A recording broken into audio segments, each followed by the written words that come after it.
Welcome back. Super Typhoon Juan also wreaked havoc in Isabela. Let's get an update on the situation there with Isabela Governor Rodolfo Albano III. Governor Rod, magandang gabi po sa inyo and maraming salamat po sa inyong oras. Yes, magandang gabi naman, Pretty Pinky. All right, sir, Long time no see. kamusta po ang Isabela? Ay, sa awa ng Diyos, wala naman nangyari.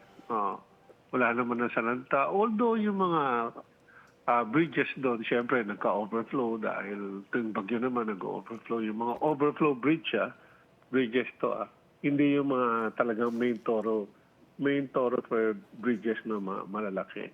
So wala naman nangyari, wala naman masyadong wala namang casualty, zero casualty kami. Kasi doon sa baba na punta imbis na tumama sa amin sana. Hindi masyadong tumama sa amin. At saka papasalamat kami sa ever-protected Sierra Madre Mountain Ranges. Yeah. So, Governor, we're showing some videos. This is in Dinapigue, Isabela. Yes. Doon sa, is this the one that borders Isabela and Aurora? And Aurora. Yes. It doesn't look like hindi ho magandang tingnan itong video na to. I mean, it looks like a little bit of a storm surge tumama po sa ilang mga kabahayan. I wonder if you've seen this, sir. Yes, I saw that. Okay. I saw the report. Tapos nakalikas na yung mga tao diyan. May preemptive lagi diyan, evacuation na nangyari. So kung makikita mo, walang zero casualty na reported sa akin. Zero casualty, okay. But if you listen to the video, dahil nga sumampa na yung tubig sa mga kabahayan, dahil matataas at umabot na po sa iba pang mga kabahayan sa likod, this is not it's not something easy to watch. So it's good that you're saying zero casualty, sir. Yes, kasi diyan naman sa nakalapad na sila diyan. The airstrip and the coast there are magkatabi lang, Pinky, actually. So, mababa yung, yung, parang mababa yung land area. Doon sa, tawag doon? Basta mababa siya doon sa ilog na Yan yung malapit na sa Penam Rice yan. On the side of the Pacific. So, ganun yung nangyayari dyan. Saka, lagi naman kami, whenever naman kakabagyo, in place na lahat yan. Yan ang mga inuuna namin, inuuna namin tinitignan, yung coastal areas namin. Kasi dyan padaan yung bagyo Yeah. Governor, but just wondering, please explain this to me. Kung dapat ay in-evacuate na po itong mga kababayan natin, why are they there? Why are they there? What do you mean, why are I they hear there? voices, sir, of these yung people mga bahay taking... nila nandoon. Opo, Yung mga bahay nila nandoon, So, ang evacuation yan, dinadala sila sa center. Hindi sila nasa loob ng bahay. Habang nagkaka-storm surge yan. Parang Yolanda yung mangyayari dyan. Naka-preemptive evacuation na sila dyan. I don't think so. It doesn't seem that way, so? sir. I'll investigate that. Pinky. Yeah, it doesn't seem Don't so. worry At about least that. from my point of view, hindi kasi somebody's taking a video at naririnig po yung pagsigaw ng mga tao. Actually, I even saw a dog at some point na tumatakbo tumatakbo. At least kasi nag-recede din yung tubig. Pero umabot po sa kabahayan sa likod pa ng nitong body of water. All right. So, pero hindi naman siguro delikado or hindi naman siguro na natamaan sila na nagkakaroon ng nagkalunuran or whatever. At sa sigaw po nila, Governor, it seems like delikado po siya. Maybe it's good that it's good that you take a look at this. So, you were saying zero casualty. Go ahead, sir. Ang maganda dyan siguro, Pinky, when we go there, maybe magkakaroon na relocation na yung mga kabahayan dyan.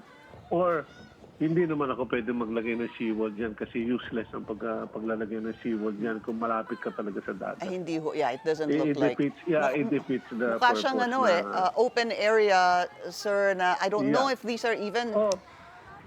Kasi katabi ng runway pa Alam mo, Pinky, nakakaano yan dagat, tapos mga kabahayan, tapos runway. Alam mo yung runway dyan, nakakatawa pa eh. May mga nakasampa pang ano ito, ano yung clothes, mga lining lang clothes papunta doon sa doon sa runway na ano yan. Di napigil sa one of the farthest towns na sa ano, yan ang pinakamaliit na population ng Isabela kasi most of the people there nakaano na sa mining. Okay. Governor, Yan so ang ano dyan. Yeah. I know that you're not in Isabela right now. You're actually out of the country. Yes, Pinky. And what else is your team telling you about your province? How it ano pong mga nasira? Sabi mo nga zero casualties, very good, sir. Anyone missing, injured? What Wala, are they nothing. telling you? Nothing. They're telling me that's A-okay. Tapos yung hangin, mabilis na wala. Tapos it's all about yung water na pumapasok. Pero yung daloy naman ng water, wala naman nagbaha masyado. Do you have electricity all over the province, sir? Or- Yan. Of course, none. Pagka Wala po. ano. But, pero babalik agad dyan. Sa, ano, madali lang bumalik yung ano na yan. Wala naman nahulog ng mga poles, wala naman nahulog ng mga kung ano-ano. Okay. Zero casualty kami sa Okay. ano na yan. Maganda yung preparation namin, Pinky. Actually, we prepared already 3 days ago. Nag-tsunami alert, ano pa Yeah. kami. May tsunami alert. Nag-drill kayo, kung tsunami pa kami drill. Kasi nag-drill, yeah. Because the Japanese, they already taught us and they already told us that they'll be conducting drills about tsunami. And actually nga, on the 25th, I'll be going with the governors, most of the governors from the Philippines, going to Japan para mag-seminar kami about this tsunami alertness. Yeah. Well, two things, So, sir. paalis na naman kami. Oo, yun na nga po eh. So wala nga po kayo sa mga panahon na ito. Meron pong mga politicians and maybe yourself as well will be criticized for actually not being in your hometown or where you're supposed to be as governor, in Isabela, of course, Yeah. to be precise. Alam niyo naman pong Yeah. merong super typhoon na parating. What happened, sir? Why weren't you there? Because I believe you left on a Friday and we all knew, we were all preparing regarding Super Typhoon 1. Even, we knew this by Wednesday even, sir. Bakit ho kayo umalis pa? Ang nangyari noon, Pinky, nakaset na yung agri-technic, agri-fair dito sa Hanover, Germany. Naimbitahan kami dito. Actually, may isang talk pa nga dito na attendan namin. Pilipino pa ang nag-talk para i-ano yung mga agricultural ilako and to invite these companies here in Germany and all over Europe para pumunta sa Philippines para magbenta at mag-promote ng kanilang mga machineries here. Ang daming bagong machineries here. This is one of the biggest or the biggest agri-tech agri-tech in the world, exhibit in the world. So hindi na kami makaalis dito. At saka nung dumating yung order na yan sa amin, it was on the 9th na nakaalis na kami actually. Hindi naman kami pwede bumalik agad kasi kung babalik din kami, kunyari, kukuha kami ng ticket ng 10, sasalubungin din namin yung bagyo dyan.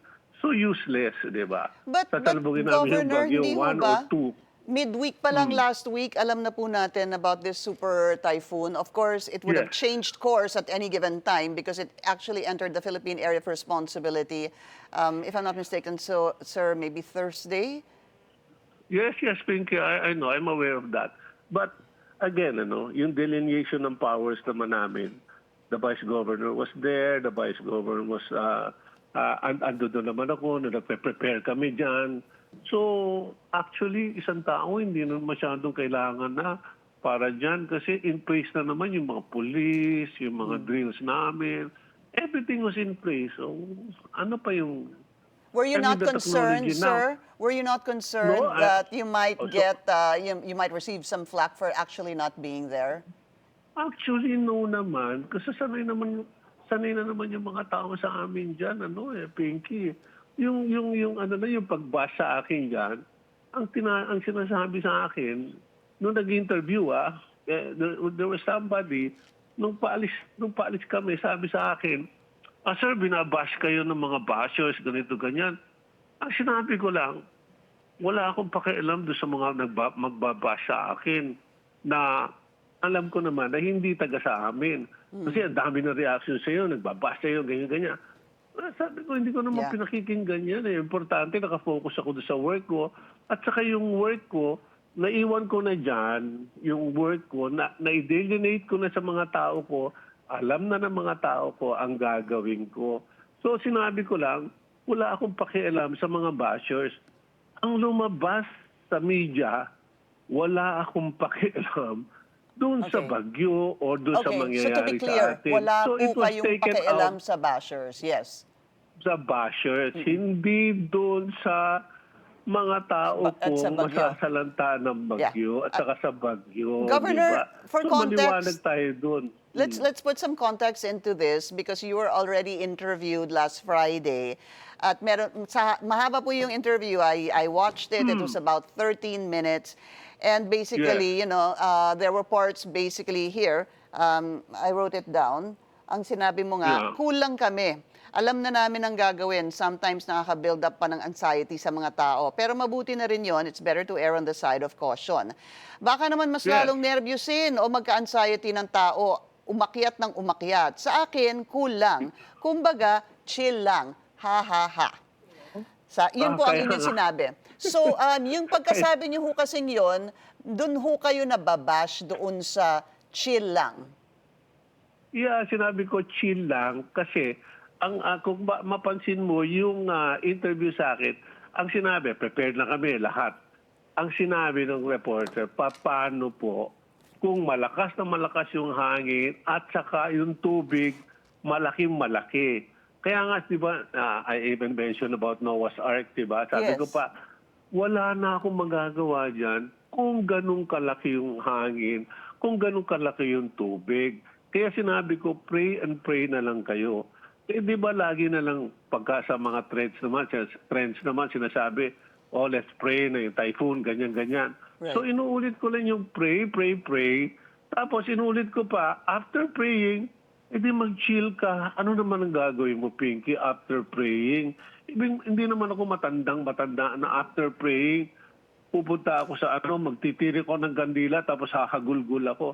That's not a ritual for me.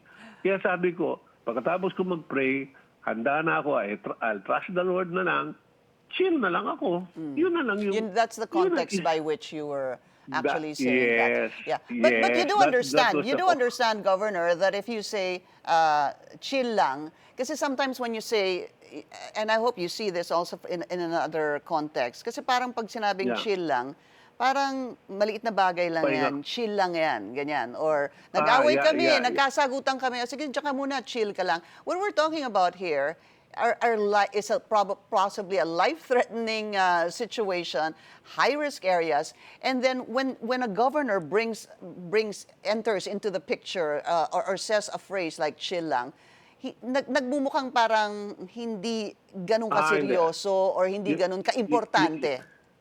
No, in my generation, hindi naman gano'n eh. In my generation, wala naman ako alam chill eh, di ba? Ang generation naman namin, Pinky, di ba? Yung chill, wala naman sa vocabulary namin yun, di ba? Ang chill, naririnig ko lang yan. Akala ko nga, chill. Ay, pahinga ka lang dyan. Di ba? Parang chill. You know me, after praying, I chill. Parang ganun. Ganun lang ako. Ganun lang naman talaga ako eh. Di ba? Okay. Alright. Hindi ko na maalam yung chill na yun, yung wala kang pakialam. You know, after I pray, siyempre may pakialam ka, di ba? That's why inuna ko yung pray. Di ba? Tapos, chill. What will I do? What Okay. will I say pa? And that word is bagong idiomatic expression for me. Kumbaga, Pinky, forgive me na lang. I'm already 67.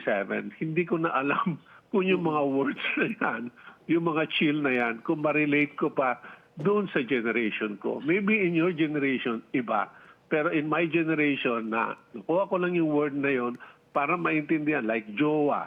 hindi ko alam yung jowa, mag-boyfriend pala yun. Kaya minsan, pag nagsasalita ako, o yung mag-boyfriend ka, hindi nila ako maintindihan.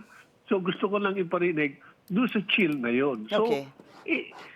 sa akin, Pinky, there's nothing malicious in what I said, and I'm thankful to God na walang nangyari sa probinsya ko. Kasi kung may nangyari pa sa probinsya ko, baka yung mga words na ginamit kong yan, mas napahamak pa ako. Absolutely, So thank sir. you very much thank you very much, Pinky, for clarifying this. Okay. Although alam mo naman magkaiba tayo ng generation, ikaw baby pa kita. Okay. Governor, one last question. No? I mean, now that this has Yeah. come to fore, alam nyo naman po that you were also getting a lot of negative comments about that. In the event, sir, next time, would you be able to, do you think you should be careful in using this phrase again when we're talking about storms, high-risk situations, conditions that are very extreme, sir? Yes, maybe, Pinky. And now I understand what chill really means from me and from you, from me and for our generation. So All just right. a generation na lang yun, then I have to say, Pinky, I'm very sorry that I used that word. Governor, so at the end of the day, sir, still good news that no casualties in Isabela. In fact, the OCD is saying in total, so far, there have been 2 casualties. They are still verifying 2 more. Not that we should be happy about that, but it just at least shows that somehow the country and the local government officials and the Filipino people were prepared for this Yes. big storm. Can I also commend my people there, no? Na kahit wala ako, no, the system is functioning. Sa dami ng bagyo dumarating yan, sometimes wala talaga ako sa mga bagyo niya. But tingnan mo, magaling na yung system na we put in place, no? It's so efficient na you don't need figureheads na kailangan pa nandun yung governor, kailangan pa nandun yung yung vice governor or anybody. I think the function is well-oiled, it's functioning properly, and parang it's institutionalized already. But yeah, I think though that Yeah. the governor it would be better if the governor, Always the be local there. government officials are there. Isabela Governor, Rodolfo Albano III, sir. Sige. Thank you Pero so next time, Thank you. Pinky, para parang mas malaking inspirasyon, kailangan sumama ka na sa akin. Thank Hello. you, sir. Maraming salamat po sa inyong oras, sir. Thank you. Thank you very Thank much. you. Thank you very much, Pinky. Thank you very much. That's On Point. Join us again tomorrow, 7:30 p.m. here on BNC, the Billionario News Channel. I'm Pinky Webb. Thank you for watching.